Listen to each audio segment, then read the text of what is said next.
Portanto, eu vou falar um pouquinho agora mais a respeito do autoconceito, da autoestima e também do processo, né, de identidade.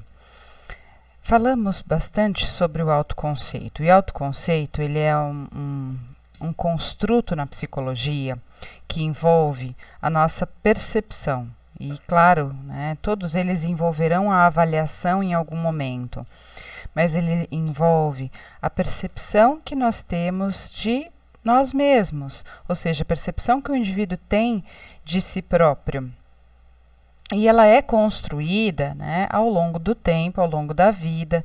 Na adolescência nós somos mais confrontados com essa questão do autoconceito, mas ao mesmo tempo é importante lembrar que ela é uma combinação de aspectos de avaliação internos, intrínsecos, que envolvem uma introspecção, né, ao nosso respeito. Mas não é só isso, ou não é apenas isso, ela envolve a comparação com os outros, ele envolve esse contraste. Então, o autoconceito ele é construído também com a percepção que os outros têm a nosso respeito. Aliás, isso é essencial, essa confrontação que a opinião dos outros, né, tem e vale para a gente, claro. Não é, e também não é apenas isso, né? Essa confrontação, essa comparação ou opinião que os outros têm a nosso respeito, mas é essa construção que nós fazemos com a nossa introspecção em relação a esses dados externos e internos. É assim que a gente desenvolve o autoconceito. Nós falamos sobre isso em aula. Falamos também sobre a autoestima, que é principalmente o olhar que nós temos sobre nós mesmos, mas o quanto nós gostamos de determinadas características. Tanto o autoconceito quanto a autoestima, eles não são conceitos que envolvem apenas a questão externa, a nossa aparência. Elas envolvem características e traços de personalidade, características de temperamento, de comportamento, enfim. E aí, nesse sentido, é que elas também vão se interligar com o conceito de identidade. Por quê? Nós falamos que nós construímos também a nossa identidade lá na adolescência, nós vamos nos construindo o tempo todo, porque a identidade, diferente do conceito de personalidade, que ele é mais constante, né, ao longo do tempo, não é que ela não mude, mas ela é mais constante, a identidade não, ela é inconstante, ou seja, a gente pode variar muito mais ao longo da vida. Então, e até é esperado que isso aconteça conforme a gente vai envelhecendo, claro. Ele é um conceito que envolve muito mais flexibilidade do que o desenvolvimento da personalidade, por exemplo. Então, é um conjunto, sim, das nossas características próprias, exclusivas, que também nos diferenciam de outras pessoas, claro. Mas ele não é só isso, né? Ele é mutável ao longo do tempo. Então, esse conceito de identidade também tem a ver com a forma como a gente quer se apresentar ao mundo, a forma como nós gostaríamos que o mundo nos enxergasse, e tem a ver também com aquilo que nós nos identificamos, portanto. Então, que tipo de identidade você quer mostrar ao mundo? Qual é a faceta, né, também, e da sua personalidade, os traços de personalidade que você quer demonstrar naquele momento? E é nesse sentido que depois a gente foi discutindo, então, identidade e o conceito de identidade de gênero, certo? Vamos lá para os conceitos importantes no que tange a sexo, o sexo biológico, né, o conceito de gênero e o papel social. Depois falamos também sobre o papel sexual. Então, o sexo biológico, ele é tanto o sexo quanto o gênero, ele é um componente integral do nosso senso de self. Fazem parte, então, dessa construção do autoconceito, da autoestima, da nossa identidade. E o sexo biológico tem a ver com as características físicas, fisiológicas, genéticas, que né, que nascemos com ele. Acho que no próximo slide eu tenho melhor explicado. Então, é definido pelos genitais, pelo sistema reprodutor, pelos cromossomos, pelos hormônios, por aquilo que nós herdamos? Sim. Em geral, o sexo permanece o mesmo, mesmo que a nossa identidade de gênero seja outra. E isso é importante, né? Então, o conceito de gênero. Por isso que muitos autores não gostam dessa confusão no que tange a gênero e sexo. Porque eu posso ser do sexo masculino e me identificar com o gênero feminino.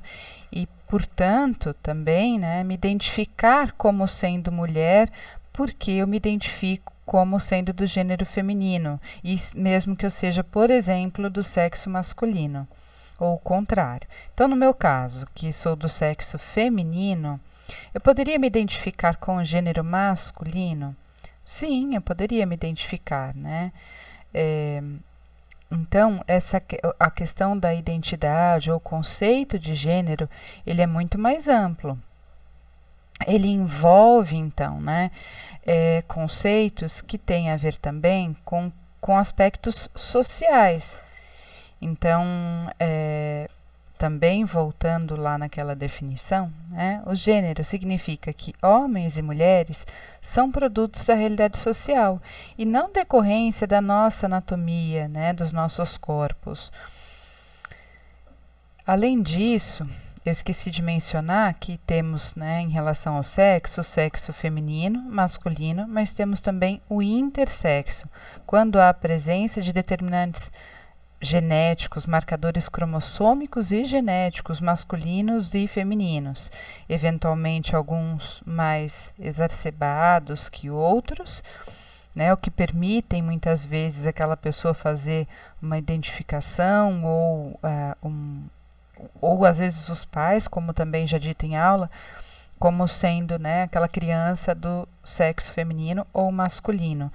O ideal seria que ela escolhesse, né, isso depois na adolescência, que ela fizesse a identificação de gênero e às vezes até do sexo também mais tardiamente, porque a gente tem questões muito complexas envolvendo o intersexo. Além disso, né, já a questão de gênero é algo bastante difícil, esse conceito na nossa sociedade.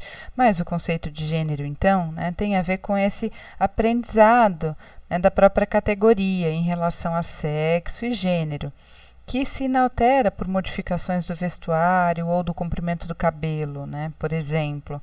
Não é exatamente isso. Então, não é porque eu sou homem do sexo masculino, me identifico com o gênero masculino, que se eu usar cabelo comprido, por exemplo, eu vou passar a me identificar com o gênero feminino.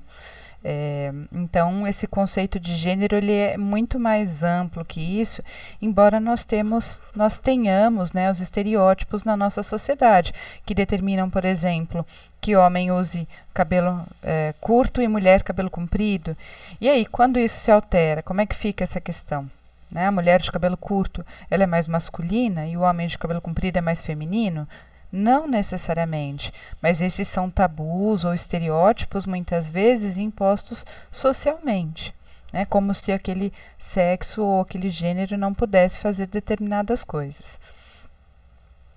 E o papel social, na verdade, é o que se espera em relação a nós numa sociedade. Então, a ser homem, ser mulher, ser adulto, ser criança, ser professor, ser aluno. Nós desempenhamos diversos papéis sociais ao longo da vida, sendo que muitas vezes eles sofrem interferência dos nossos papéis sexuais, que são o que se espera, né, para os gêneros na nossa sociedade. Então, o que é típico do gênero feminino, o que é típico do gênero masculino, o que se espera da mulher, o que se espera do homem na nossa sociedade. Então, o papel sexual são comportamentos que combinam com o ser um menino, uma menina, papéis definidos muitas vezes como apropriados para o nosso gênero em determinada cultura, conjuntos de comportamentos, de atitudes, direitos, deveres, obrigações envolvidos nesses papéis.